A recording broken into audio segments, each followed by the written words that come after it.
It's not easy. A lot of people are not going to believe you. A lot of people who do what you do are not going to believe in you. A lot of foundations who believe in you don't believe in you enough to fund you.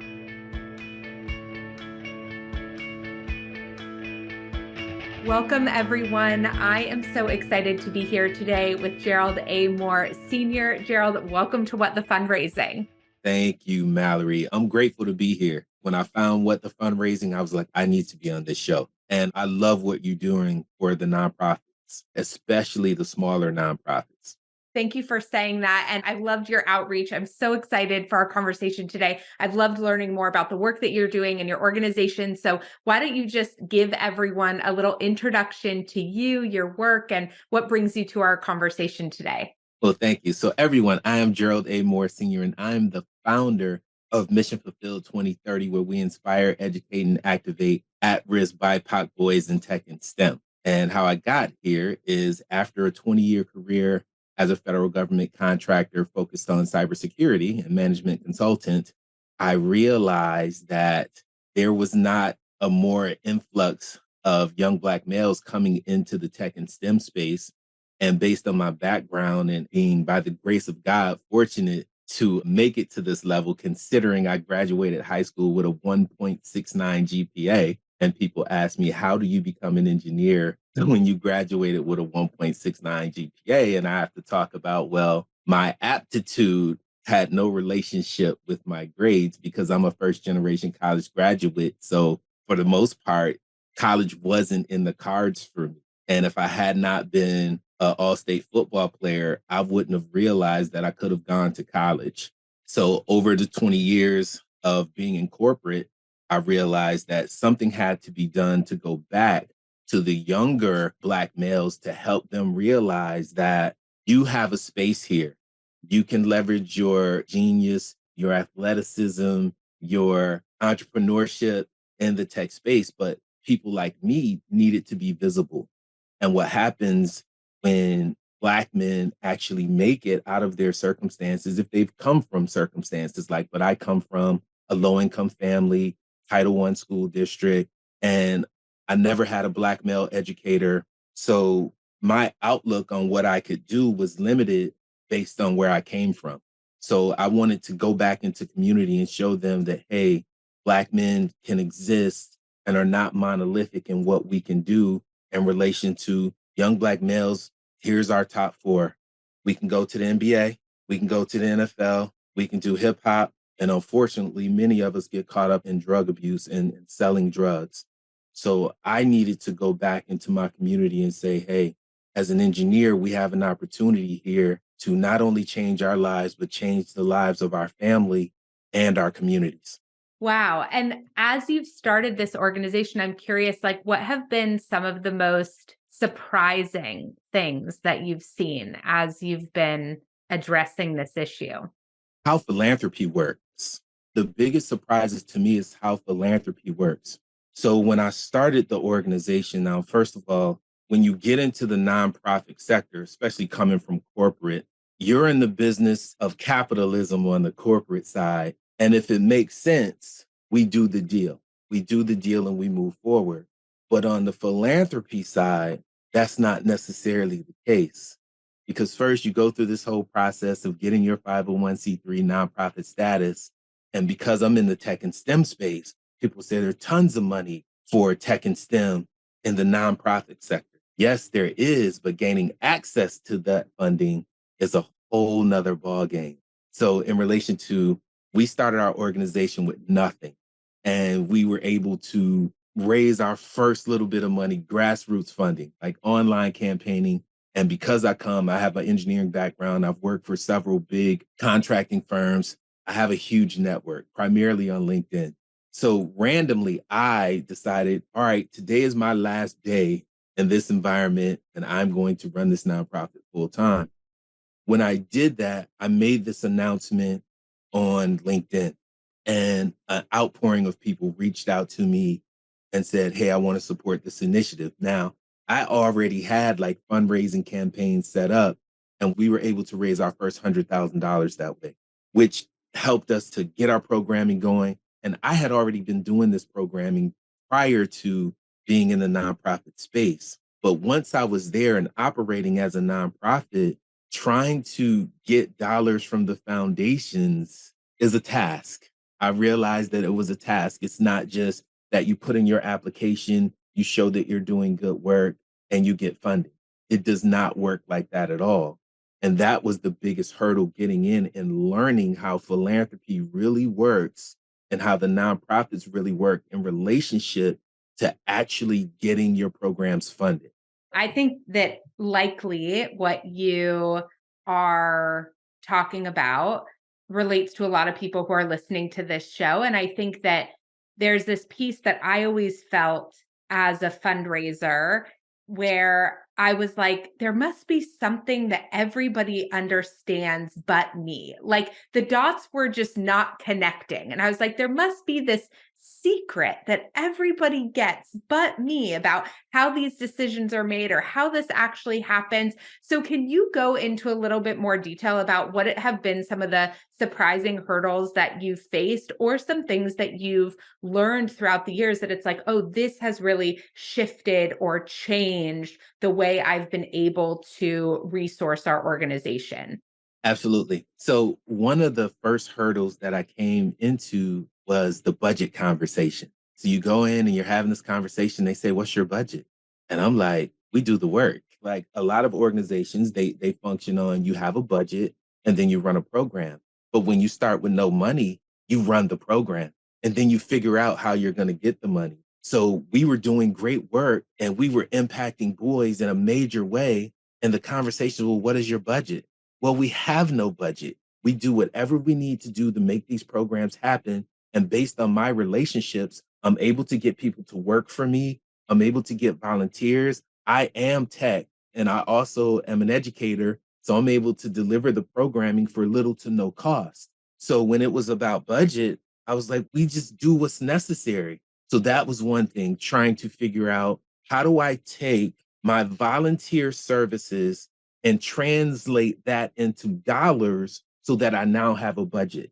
But coming from corporate, I'm like, we do the work. Like as an entrepreneur, like sometimes you don't have money, but you figure out how to do it. But in the nonprofit space, they don't understand that, hey, we don't have a budget. This is why we're reaching out to you. We have something that works, and you're asking us for the money to do it. And we're like, we're doing it and we're doing it successful. And there's a huge disconnect there. So then I'll go to another, I applied for a grant and actually they came to me. They came to me and said, we really like the work that you do and fill out this application. We'd really like to support it. And then at the end, they asked me if I had a logic model.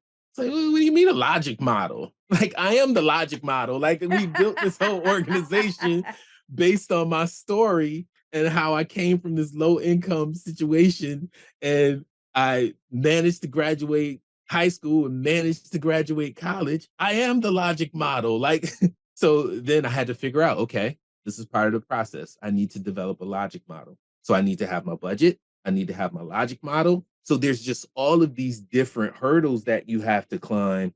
But when you're coming from outside of the space and you just want to do good work in your community, like there's no help for it. There's no help desk that you could call and say, hey, I have this nonprofit and this is the work that I'm doing. And the help desk comes back and says, Gerald, put together your logic model, put together, right?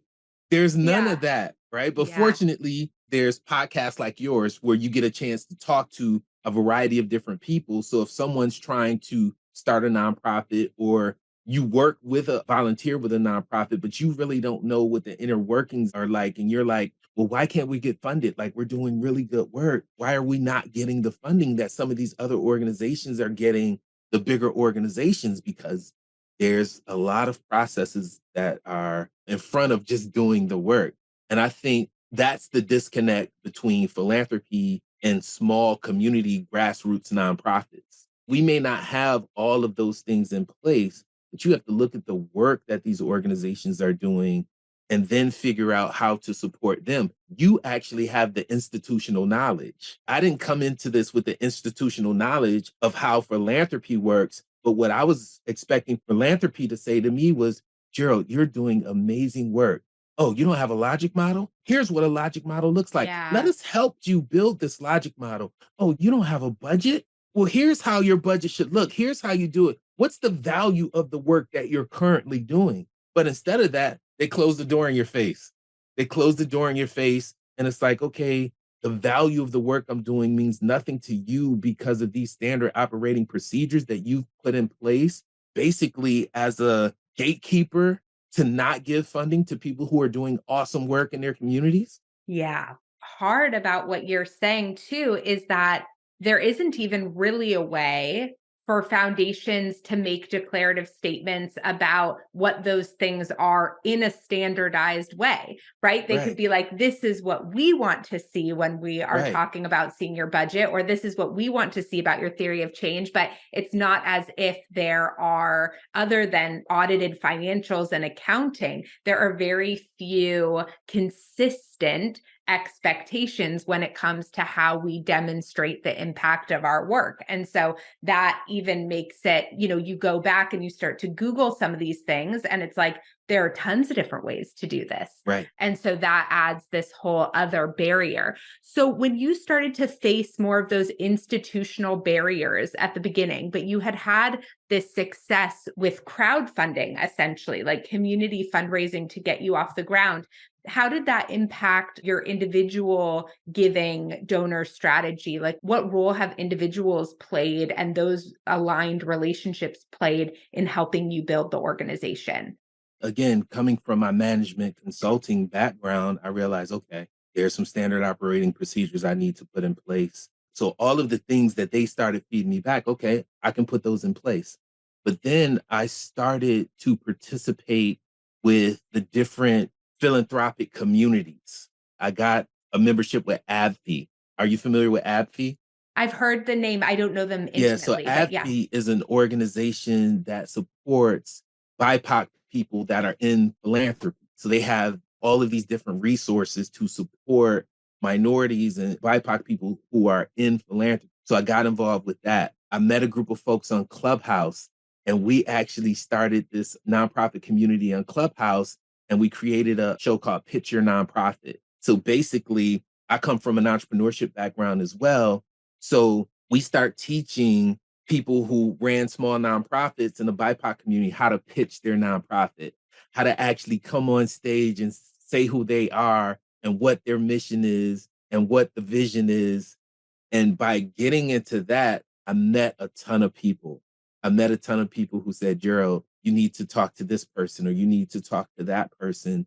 So basically, just immersing myself into the nonprofit community and the philanthropic community, I was able to get the education that I needed to kind of position us to where we are now, where we're not where we want to be in relation to having a full paid staff or being fully funded with our programs, but we have received 4 grants to date. And it's interesting when you talk about what's a major donation for a small organization versus a large organization.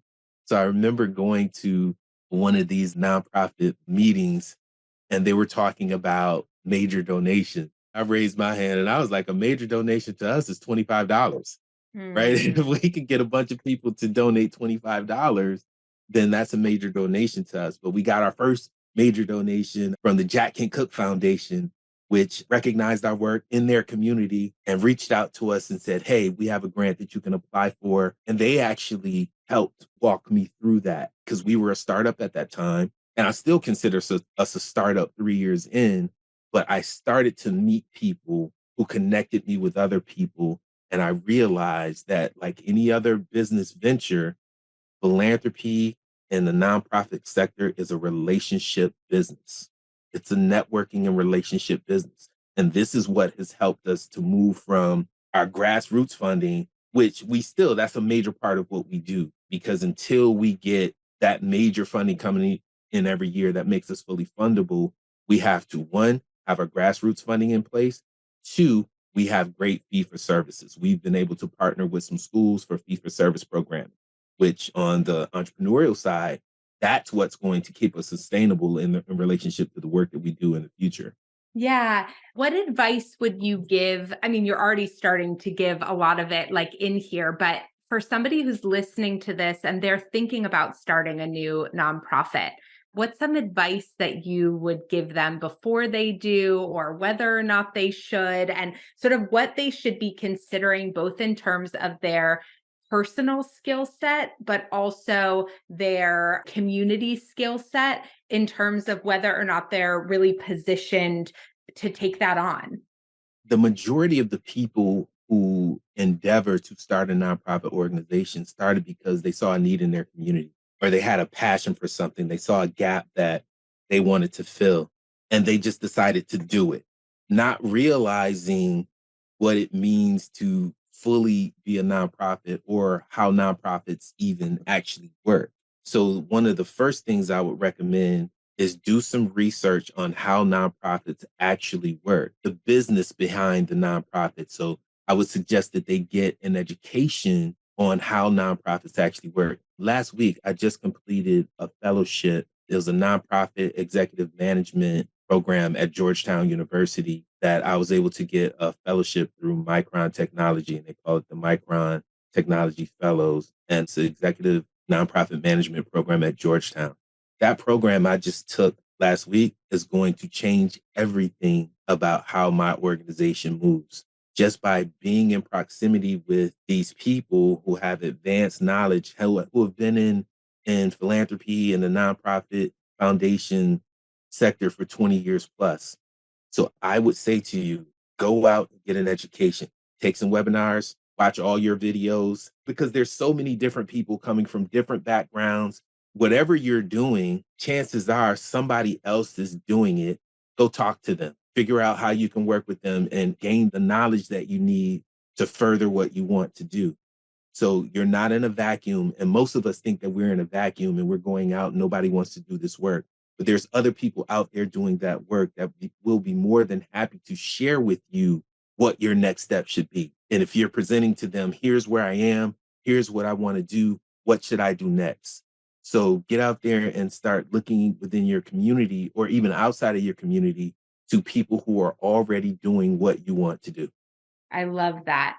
When you think about setting up a board for this, a board as you're starting a nonprofit, who have been some key players or relationships? And maybe they're on your board of directors, maybe they're not, maybe they support in a different capacity. But what have you found to be like, ooh, like bringing somebody with this skill set on my board really made a difference when it came to this? Or I'm thinking about, there are those early development of resources that people need to be thinking about, like their logic model or their budget or all of those things. But then there's also the assembly of the team. And oftentimes I see, particularly with boards, this desperation to have a vanity board, right? Right. Like, here are the people that it's going to look really good to sit on my board. And then, that can lead to, sometimes that's great and it ends up being really helpful. Sometimes that leads to a lot of challenges. And so I'm thinking, just to hear from your experience and perspective, like, what has been some of your learning in that department?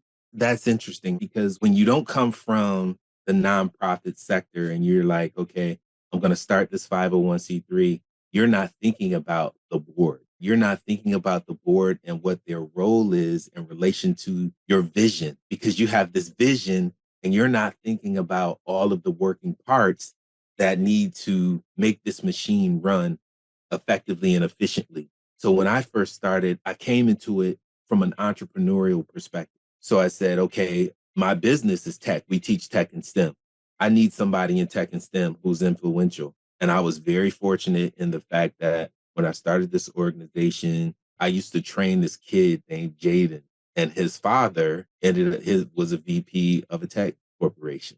So I talked to him about what I wanted to do. And he's like, Gerald, I would love to support that vision. So I looked at it from that perspective. Okay, so I have somebody in tech just in nature of networking over time. I knew I needed an attorney on my team. So I've reached out to a couple of attorneys I knew and said, hey, this is my vision. This is what I want to do. Could you support me in getting this thing started?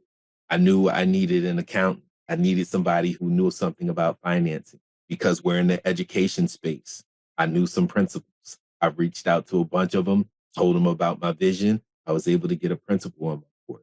At the time when we launched was during 2020, the whole George Floyd thing was happening. So amidst everything that was going on there in this whole diversity, equity, and inclusion thing. One of my good friends' wife was diversity and inclusion. So I reached out to her and said, hey, at this particular time, it would be awesome to be on my board.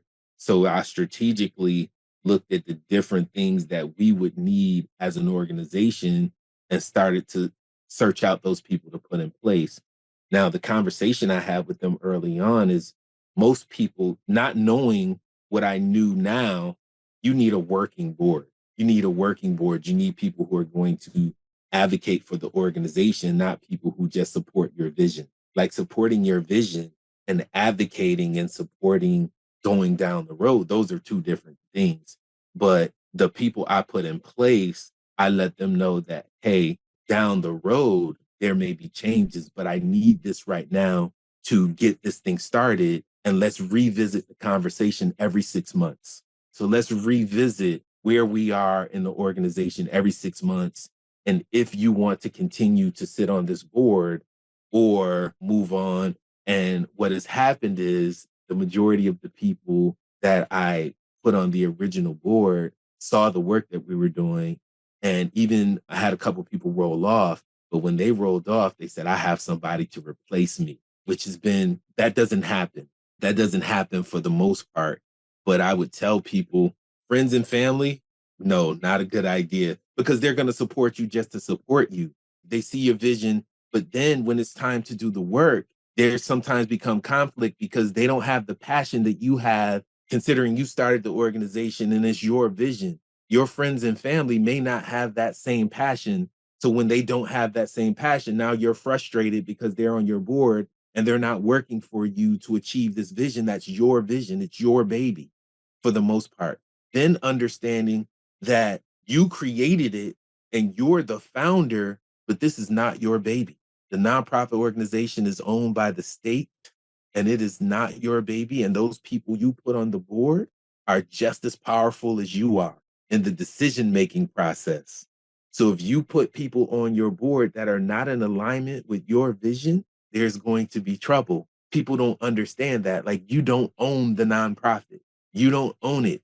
And soon as you put your board together, it's a group vision. It's a think tank on who's going to lead your vision. You've entrusted these people to lead your vision and have input to where you want this thing to go. And I don't think a lot of startup nonprofits understand that. So they're putting friends and family on the board. And as they move, they become roadblocks in them fulfilling what their vision is. So those are the things that I would say to someone who's starting.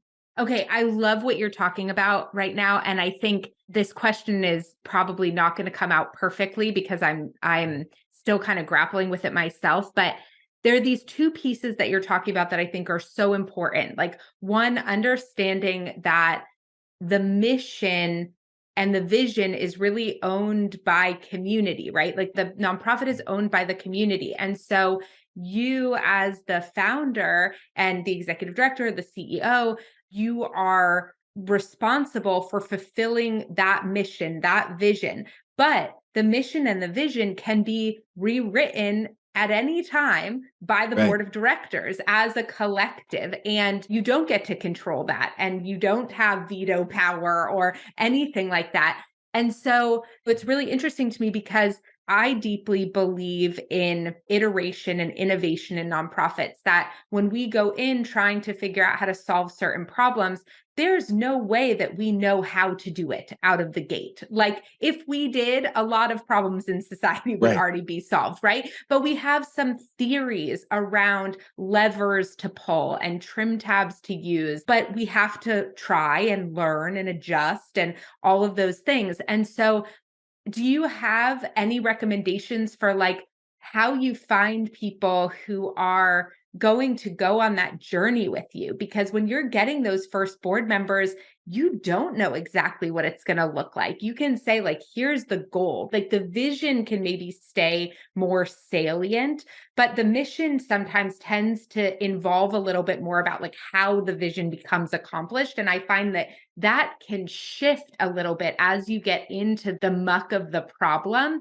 And so Have there been any signs or ways you've thought about recognizing alignment or red flags, either with board members or funders, where you're like, okay, like that isn't enough alignment for us to move forward because I can see these challenges down the road in trying to figure out X, Y, or Z together? So the operative word is what you just said, alignment. You have to make sure that the people you want to bring in are in alignment with your vision, and not only be in alignment, but also can change, right? Mm, Because like you said, there's this iterative process to where things may change. And that actually happened with me and my organization and the way I wanted to do business and the way philanthropy does business.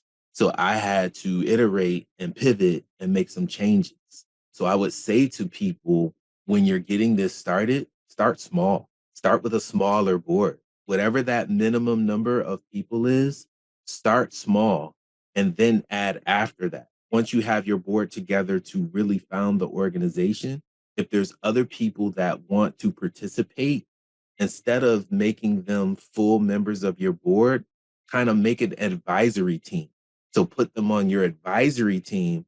So then they're not in total control of your board and you don't have to really fight those people. They have an opportunity to give input, but you're not battling your board. There's just this advisory staff that you've put together to give you some knowledge or some wisdom in a way to go, or maybe make connections. So starting small, figuring out what it is that your work actually is and how it's going to work, because those things involve in relationship to funding and relationship to maybe a partnership.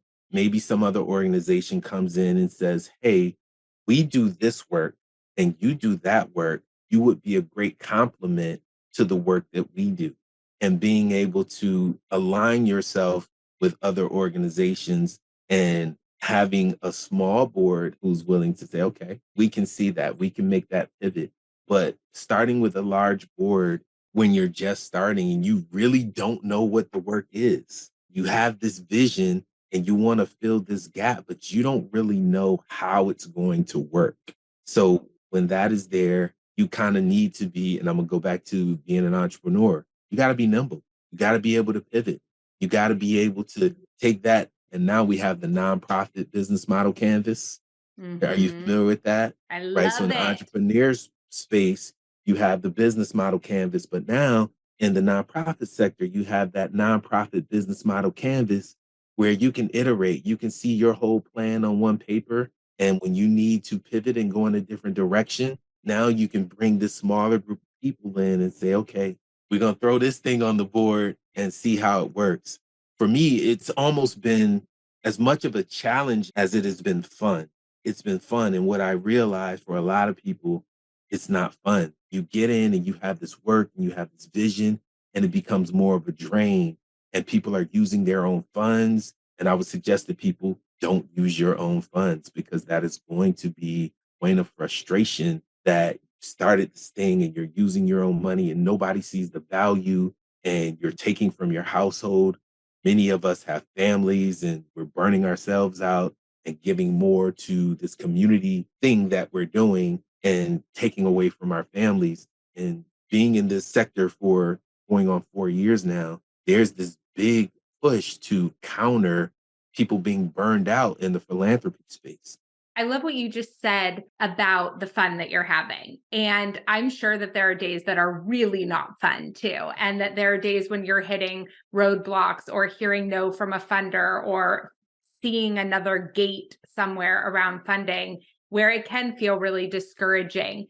How do you keep yourself focused and positive and motivated in the midst of that? The boys I work with, because we started with no money. I didn't have a wealthy benefactor that said, hey, here's this organization, you're going to run it. So prior to even doing the nonprofit, what fueled me was the boys that I work with. So every time I get a new young man and we get a chance to Youth Tech Entrepreneurs program or our certified BIPOC boys program, the young men movement. I was invited to speak at another organization's event, and one of their board members came up to me and he was like, man, you guys are doing awesome work. Like, I see you guys everywhere. And he said, what is your budget? And I started laughing. And he was like, "Why are you laughing?" I said, "The budget is what we have at any given moment to do a program." I said, "We have a budget, but it's not a budget that comes in the beginning of the year and we know we have $500,000 to do a certain amount of work." I said, "We have programming that we're going to do whether we have the money or not. And then we know that we will fulfill that budget." So he looks at me and he says, "How do you do that?" So I said, "Here's the difference. You do work based on your budget. I do work because it's necessary." And I said, those are two different things, right? So if you don't have the money, you're going to cut a program. If I don't have the money, I'm going to launch the program because I know that doing the work and showcasing the young men that we serve, that the money will come. And I'm not in a position to do it the other way because my work can't wait. When I look at what's happening in my community, my work can't wait. So that's not how we, as a startup nonprofit, that's not how we can do it. I can't just say, okay, I have this $500,000 budget and we're going to do programming. So that's what fuels me. That's what keeps me motivated. And a lot of it, like what I do, is my story. So I'm a tech guy. I love doing tech. I love doing tech more now that I'm doing it for a reason. On the corporate side, whether we win or whether we lose, I'm going to get a check. Everybody's going to get paid. Sometimes it just doesn't matter on the other side of the work. We're just going to work. A lot of times we don't even see the outcome. We develop a software package, we deliver it to the company, we leave. We don't see it. I take a young man through our Youth Tech Entrepreneurs program, and he goes from not believing he has a space in tech to developing his own app and pitching it in a Shark Tank style. Seeing that and participating in that, it changes you. So I feel like I can't let these young men down. And I am them. I am them. And it just becomes something that is energizing for the most part. I had a vacation last week. I just came off vacation and I couldn't wait to get back. I couldn't wait to get back. Now, further on down the road, as we grow and it becomes this more of a management of people and resources, then I may have to find something else to fuel me because my goal is to not only have a fully funded organization, but to reach our grand vision, which is to impact 100,000 BIPOC boys by 2030. But in my mind, Mission Fulfilled 2030, when I created the organization, Mission Fulfilled 2030 is past tense. It means it's already done. I already see the vision. So I'm just going through the motion to make it happen at this point. It definitely keeps me motivated. Every no I get gets me closer to yes. So it's how you see what's actually happening to you at any given time. Like to get an opportunity to expose my organization to a foundation who doesn't believe in us is motivating to me because now I'm like, watch and see. That just motivates me in general. And the fact that I'm here, the fact that I'm here 3 years later, well, going on 4 years now, and how we started with $0 to B4 grants in, and we've probably grassroots fundraised two or $300,000 at this point. Like the vision is in perpetual motion. People are starting to take my calls, which is motivating in itself. When people take your call and be like, "I know who you are," right? So Mm, that becomes motivating. So, but people getting into this know that it's not easy. It's not easy. A lot of people are not going to believe it. A lot of people who do what you do are not going to believe in you. A lot of foundations who believe in you don't believe in you enough to fund you. So you just keep going because it's what you do, it's who you are, but definitely don't burn yourself out, ramming your head against the wall against a system that's not working. Like you said, pivot, iterate, and keep it moving. Because whatever you do, whatever sector you're in, whether it is trying to provide meals for people, homelessness, women's shelters, no matter what it is that you're doing, that work cannot wait. So that's a philosophy that we have that I push that across the board to anybody who's in this sector. You're doing this thing for a reason. You're throwing everything into it. But if you're not maintaining your mental health, mental health, if you're not maintaining those things, then you can't do them. So get the right yeah. people involved and just enjoy what you do. When it gets to a point where you're not enjoying it, take a step back. Gosh, I really just want to end there and double click on everything that you just said. I think holding that balance around urgency of the work that we're doing and our passion for that mixed with the self and community care necessary to recognize that this is a long road. There's like this piece of urgency that makes us self sacrifice a lot because urgency creates this short term feeling, but this is long term work. And so we can use that urgency to remind us of why we're doing this work right now, but not take it on so much that we don't do the other things we need to be able to sustain the work long term. So I love all of that wisdom that you shared. Thank you so much for this conversation today. I'm so excited for everyone to get to meet you and learn from you. Where can they go if they're interested in connecting with you, want to learn more about the organization, support if they can? Thank you so much for this time today. Thank you, Mallory. I'm super excited about this. And if you want to connect with Mission Fulfilled 2030, it's just missionfulfilled2030.org. We're active on Instagram at Mission Fulfilled 2030. We're active on LinkedIn at Mission Fulfilled 2030. I'm very active on LinkedIn at Gerald A. Moore Sr. So definitely check us out there. If you need a youth tech entrepreneurs program in your community, reach out to me and we'll make it happen. Amazing. Thank you so much. Thank you, Mal.